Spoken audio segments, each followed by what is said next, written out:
All right, it's that time again, time for the Sunday video.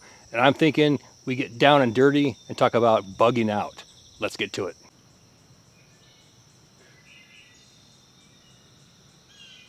All right, so today's video. Last week we did a video on the military Alice pack and my military harness. And we talked about why I would carry something like that, why I changed from my Svoto backpack. But in that video, I talked about not wanting to get too involved in gear. And the reason was today's video and a series of videos that follow this video. Once I got home, I got looking at the news and seeing what was going on. You know, we have the whole Iran deal going on with Israel. We have America wanting to get involved or trying not to get involved or saying we're not going to get involved. We have, China. We got Russia talking over here that they're going to get involved. We see Pakistan now. We see a lot of people getting involved. Everybody's eyes are focused in a certain area.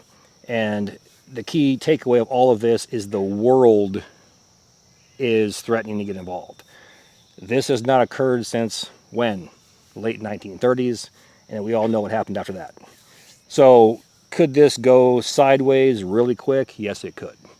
And I know a lot of people talk about bugging out. So today I want to talk about the reality versus fantasy of bugging out, and then show you a basic, bare bones, basic kit that you could toss into a backpack and put in your car, your truck, your camper, your RV, and it's there when you need it in case you have to go somewhere because you're forced to evacuate. The key word is evacuate. If you hear the words evacuate, you need to go right now. And it's kind of hard to try to pack right now when you should be going right now. So the intent of this video is to give you the bare bones kit. Take from it what you will, add to it, but have something you can put in your vehicle. It's there when you need it. You can hop in that vehicle, toss the family in there, and get down the road. So on that note, let's go ahead and talk about reality versus fantasy of bugging out.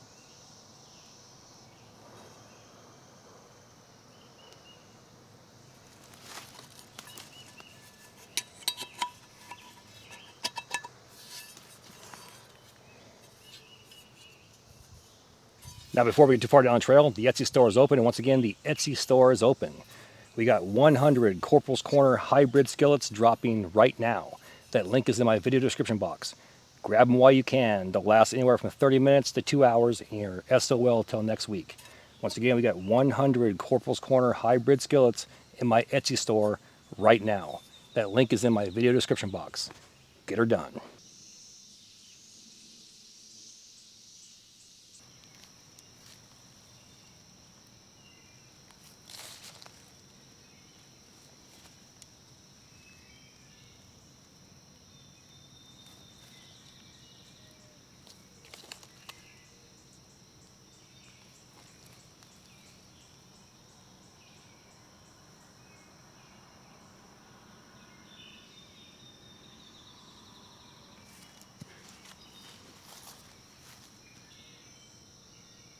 Now what you just saw right there is an example of a bare bones, a basic bare bones bug out bag.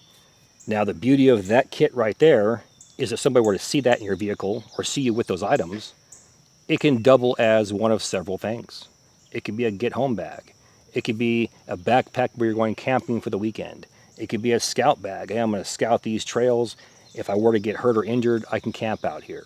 That bag can be used at an actual campsite. You can put up some tarp shelters or a tent, get in there and camp for the weekend. So this goes hand in hand. If something were to happen and you had to bug out, you have all the items you need for your basic necessities. Or you can simply grab that and go camping for the weekend. So see how that works?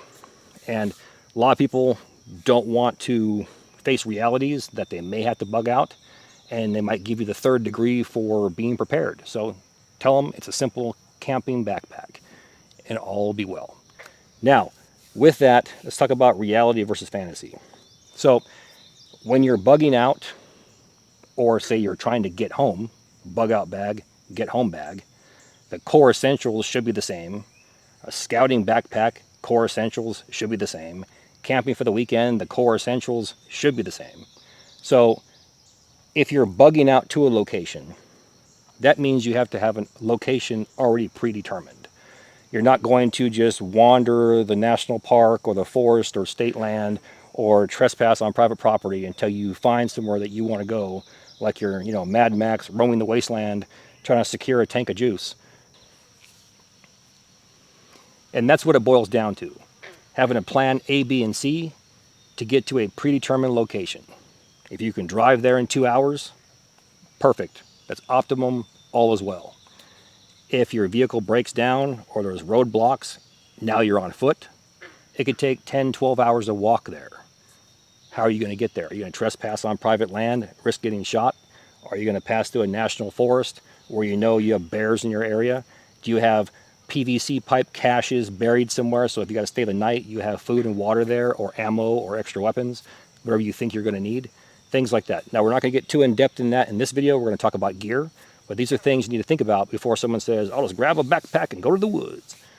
If the woods are a 10 or 12 hour drive from you, are you going to walk 3 days to get there and hope you make it? So something to think about. So the reality is, know what you're doing, know how you're going to do it, know where you're going to go, and have different plans to get there.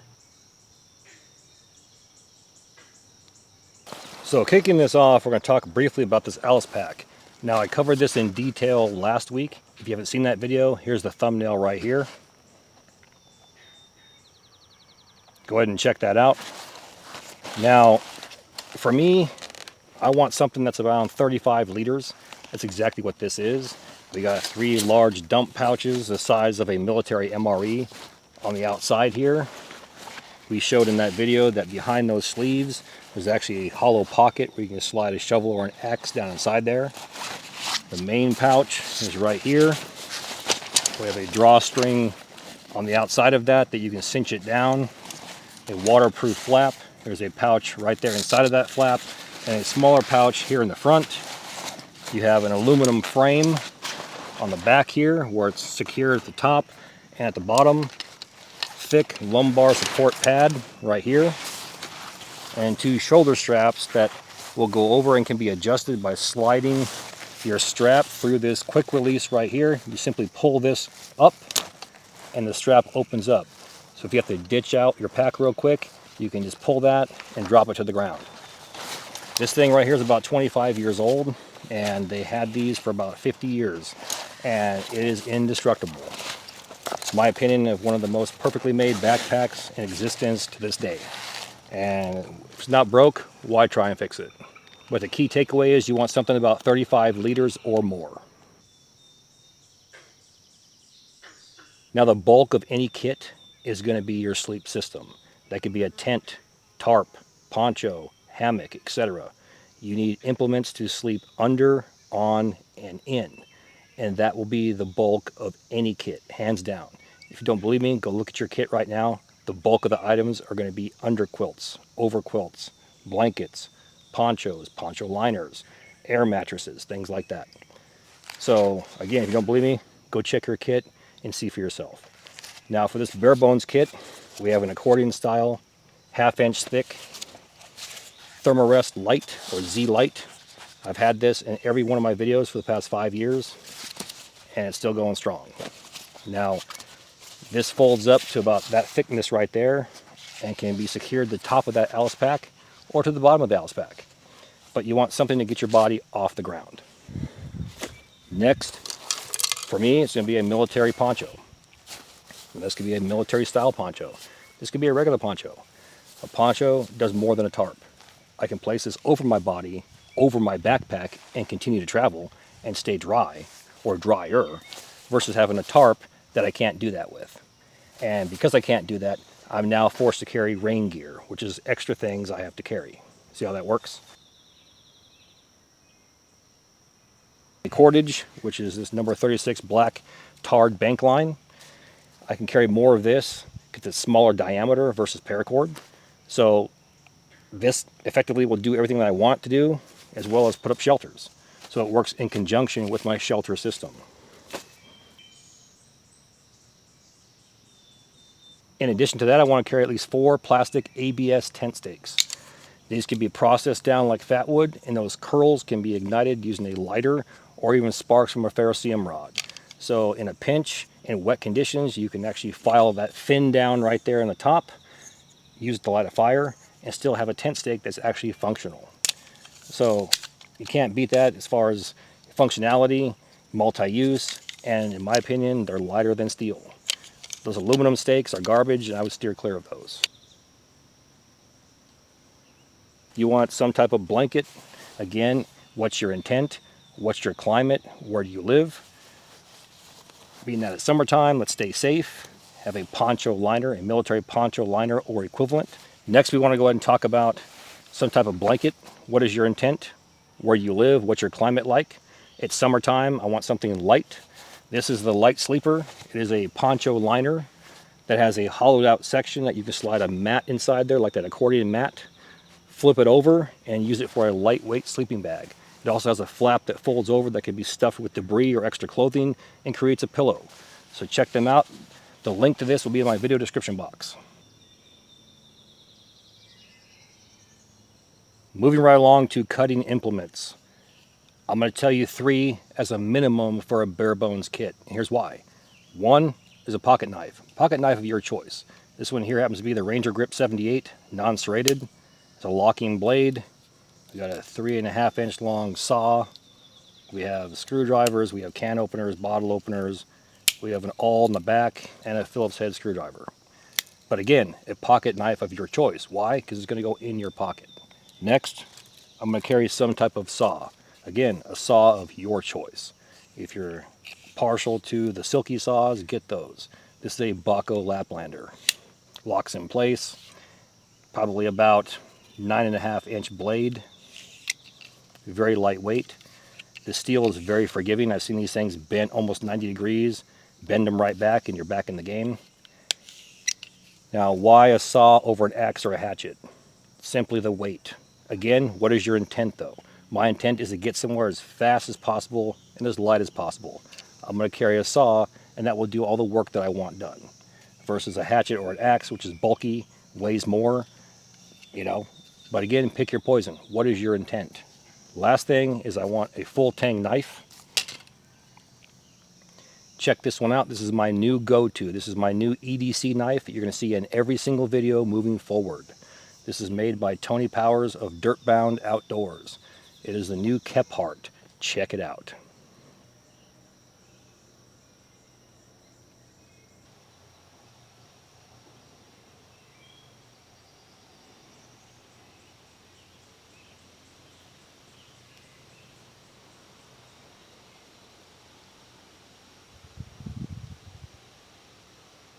So here's the deal. You're going to hear airplanes. You're going to hear a lot of cars going by.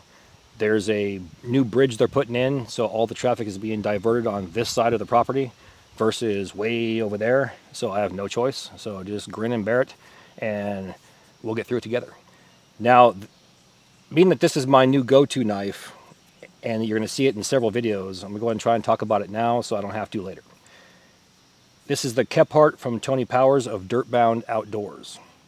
It's carbon steel. He makes a fresh out of the forge look as well. Has a Scandi grind. Got the logo right there. It's a full tang knife, meaning the blade passes all the way through that handle. And what I like the most, is the handle is thick as hell. It actually fits around my hand. I can grab onto it. It's not this tiny baby handles that a lot of these companies come out with. This is built for somebody with large hands. Check this out.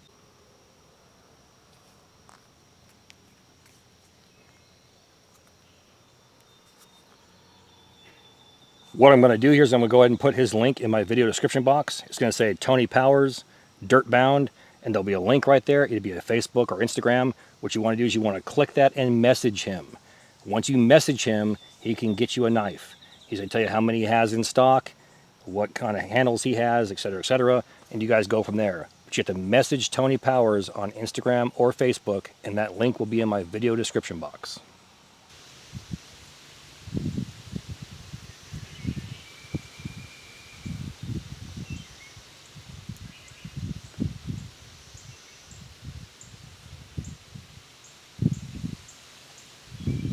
Now, if you own a Dirtbound knife, you're going to want a sheath to match it. This sheath right here is made by Justin Allen Sigman. His link will be in my video description box. It will say knife sheath, and his link will be right there. Just like Tony Powers, you have to message him. He makes these Beautiful, beautiful handcrafted leather sheaths with copper rivets all the way around. Has an elongated belt loop holder right here that's offset, so the knife will actually sit like this. Drain hole at the bottom, and his knives fit perfectly inside there with about an 1.5-inch stick out. Once again, the knife sheath along with Dirtbound Outdoors knife will be in my video description box. Now, moving right along, we want to talk about water containers and ways to disinfect or purify water. Now, the most common way to disinfect water is by boiling. Now, if your intent is to bug out and not be seen, you're probably not going to want to start a fire somewhere. That's just common sense. So you're going to default to ways of filtering or purifying that water. Disinfect, you're going to render inert or kill viruses, bacteria, protozoa, parasites. If you're going to filter, which is a form of purification, you're going to remove viruses, bacteria, protozoa, parasites. And you do that with a filter. So I want to have at least one stainless steel bottle with a cup or container. I can boil water, cook food, etc., etc. You've all seen me do this a dozen times, probably, honestly, if you think about it, probably about 50 times. This bottle used to be nice and shiny, and now it's all black from being used. But one stainless steel bottle and cup, and you're good to go. Now, if I'm bugging out, I want a way to store water.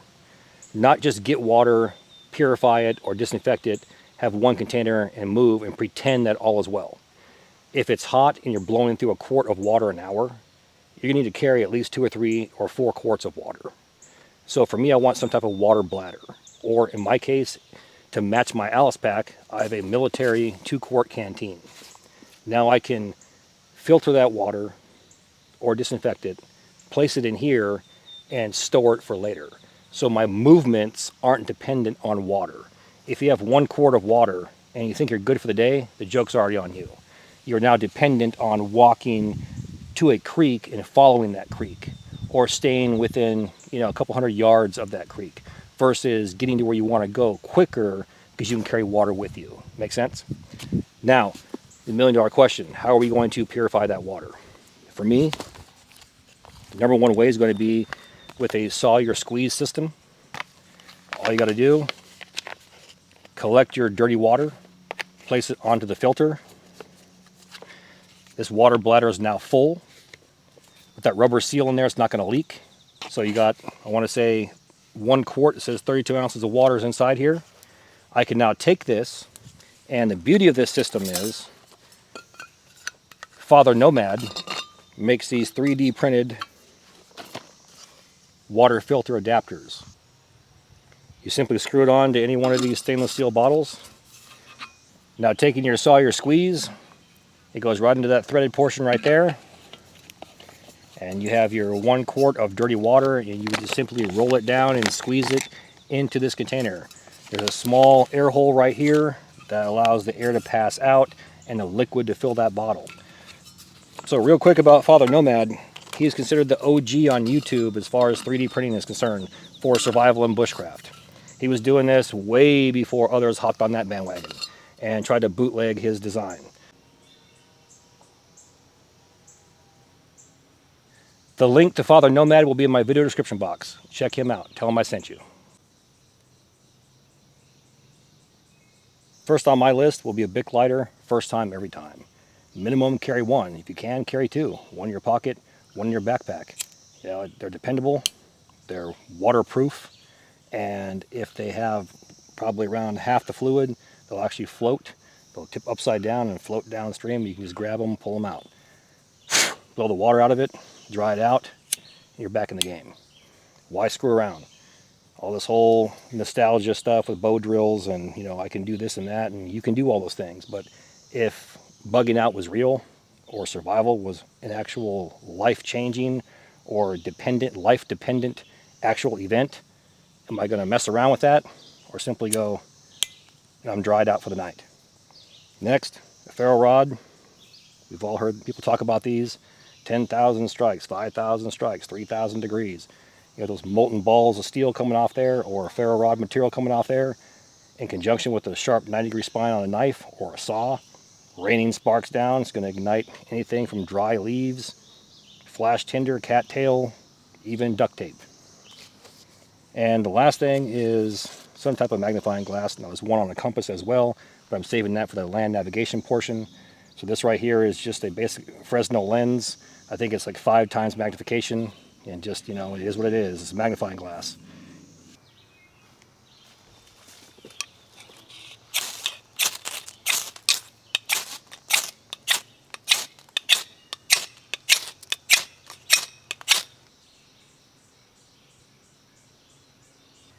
Next, we're going to go ahead and combine some items, not because they necessarily go together, but because it's going to save time.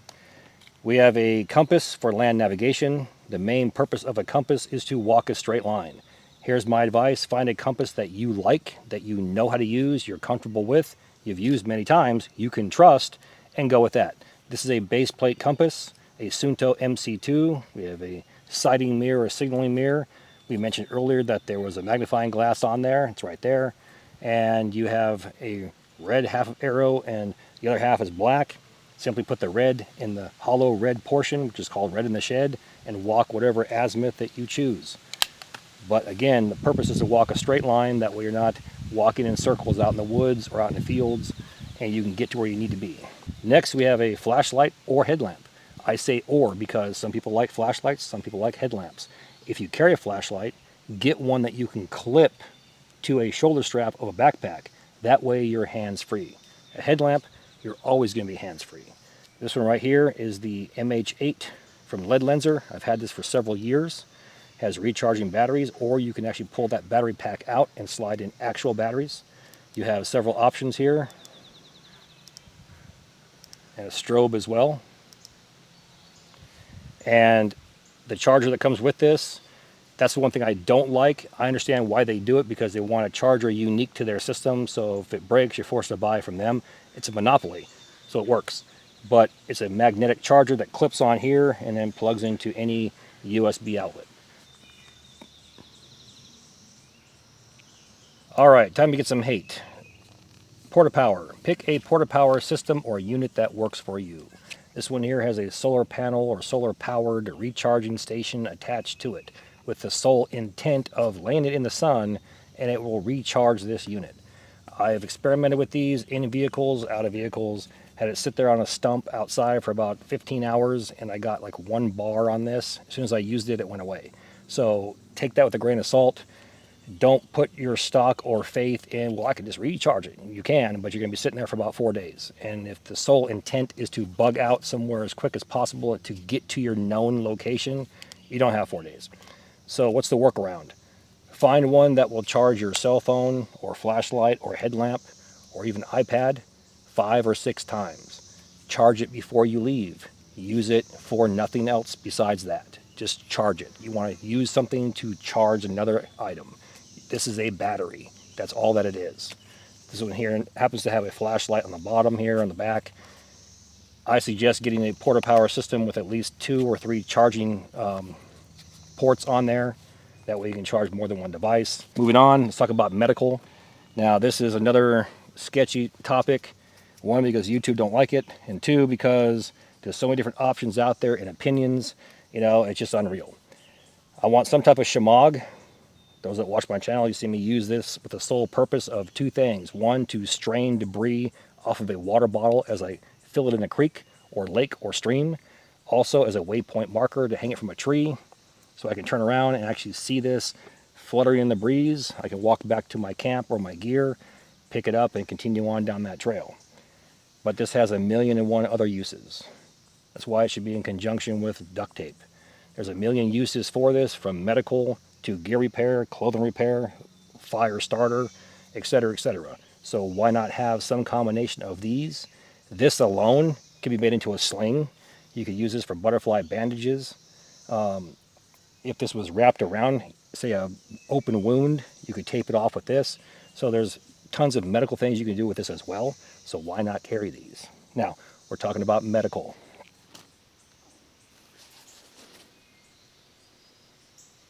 Like I said, time for some more hate. Now, I say that because I have not found one system that is 100% what I want. Most of these kits are 80% Band-Aids that are going to do you absolutely no good whatsoever. This was sent to me from Everlit, and I looked at it. I've not used it. I've not done a review on it, but I looked at it, and it seems more thorough than most. Number one thing that, in my opinion, you should have in these kits, no matter what kind of kit it is, if you build your own or buy one, needs to be some type of tourniquet. This idea that I can carry boot strings in my pocket or a 6-foot piece of paracord and just tie it off and hold it for 3 days, the joke's on you. You're not going to be able to tie something off and hold it in your hand for 6 days until you're rescued. You're certainly not going to tie off paracord to go walk somewhere. All you're doing is crushing that area, guaranteeing your leg's going to get cut off if you actually survive that. So I have a saying, why try to improvise a critical piece of gear or a life-saving piece of gear instead of just carrying that piece of gear? And to me, the number one thing that comes to mind is a tourniquet. I'm not going to try to carry something in place of a tourniquet, just carry a tourniquet. That's my pet peeve and my 2 cents for the day. But in here we have, this right here is actually important as well. It's for splints. And going through this thing really quick, what they have in here is a compression bandage. We have ace bandages, scissors. This side over here, you got gauze pads, extra gloves. There's an actual roll of tape in there that can be used in conjunction with your actual gauze pads. This side over here, here's another compressed Z-folded bandage. These things suck. I mean, they work well, but getting them out, you're never putting it back in here. Triangular bandage. What I don't see is quick clot, and that might be in here somewhere else. That'd be nice to have as well. Emergency blankets, alcohol wipes, and pads. So in my opinion, there should be some quick clot inside here, because if something were that bad to take you out, stopping the bleeding is always a priority. So that's what I mean by, to me, none of these kits are 100% put together. So I like this tourniquet. I like the idea of this. This is awesome as well. So maybe picking up a small bag of quick clot, toss it in here, it'd be good to go. There's small band-aids in here as well, but it's mostly items that you would need to actually stop some type of major trauma, and that's what a emergency kit should be. Worrying about some little splinter and a Barbie band-aid, if that's your priority, then when something large happens to you or something major, you're done for. So, the saying, plan for the worst, hope for the best. And in my opinion, that's what a medical kit should be all about.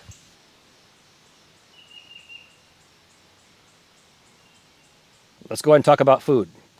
Now, it's been my pet peeve on my channel that if you're out in the woods and it's bugging out, getting home, stealth camping, etc., scout for the day, you want food that requires no open flame. Open flame as in a campfire. We're not talking about a small butane stove or an MRE heater. We want food that requires no open flames. Reason for that, if you're stealth camping or you're bugging out, you're trying to get home, do you want to be seen? Do you want somebody smelling that campfire or seeing that smoke? The answer is going to be no. So I want something that requires no large open flames to cook it. Something I can eat on the go as I move. For me, there's 2 options. Dehydrated meals, where you can quickly boil water with a butane stove, dump it in, or some type of MRE. And there's hundreds of those on the market. This one right here is a 24-hour ration from the U.S. Army. Got a buddy of mine named Zach Trent. Shout out to you. Appreciate it. He sent this to me. And it has 3 meals inside of it. It's meant for 24 hours. We're not going to open it and get into this, but I'll show you the package here in a minute. This will give me 24 hours of food and allow me to move across distances. And as I eat it, the lighter the package becomes. See how that works? So that I can just store the junk away in the backpack and get to where I want to be. And it's all contained in this one system right here. So it's well thought out. And again, you could probably stretch this out for 3 days if you had to. But what is your intent? Does it take 3 days to get to your bug out location on foot? Or does it take 12 hours? Something to think about. Now, I mentioned no open flame as far as a campfire, but butane stove should be okay. So some type of butane and some type of stove that goes on top of it, and you should be good to go.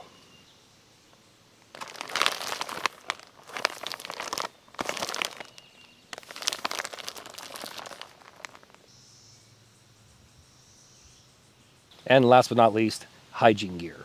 Now, I'm not going to show you any hygiene gear, but we're going to talk about it. Intent.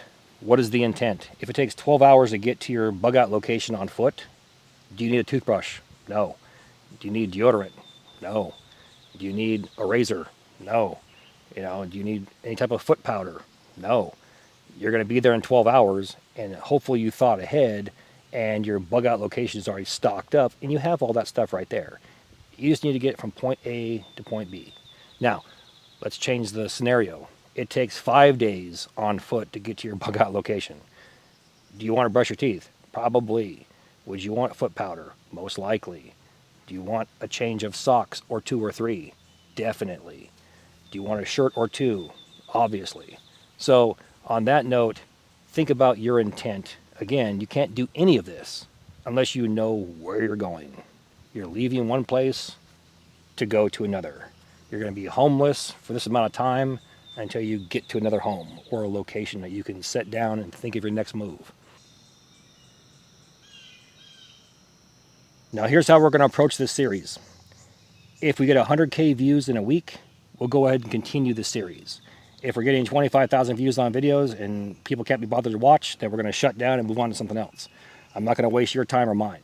How I want to approach the series, if we continue it, is take each section in a bug out mindset and talk about what items you could use. Like we'll talk about shelter in a bug out scenario. We'll talk about trauma kits in a bug out scenario. We'll talk about food in a bug out scenario, and so on and so forth, and move through all the items that way in a bug out situation, and continue the entire series like that, and set things up and move things around and actually have a camp and actually look at what you could do, get to a water source, here's how you can do this. And I think it'd be pretty cool in conjunction with what's going on in the world right now. But again, it's dependent on views. For me, time is money. If I'm not in my shop welding my skillets, then I'm losing money. So we got to get these done every week, get them out to customers, get more supply remade, I guess you could say, or restocked for the next week. So again, if this is something you want to see, share the video with everyone, everywhere, and we'll go from there. On that note, let's go ahead and get out of here. With that, all the gear in my videos can be found in 2 places. 1, my Amazon affiliate page, and 2, my Etsy store. Both links are found inside my video description box. Now please do me that favor. Hit that like and subscribe button, then ring that notification bell. Once you ring that bell, please select all notifications. And as always, thank you for your comments, views, and support. Thanks for watching. Get out in the field, have some fun. I'm going to catch you next time.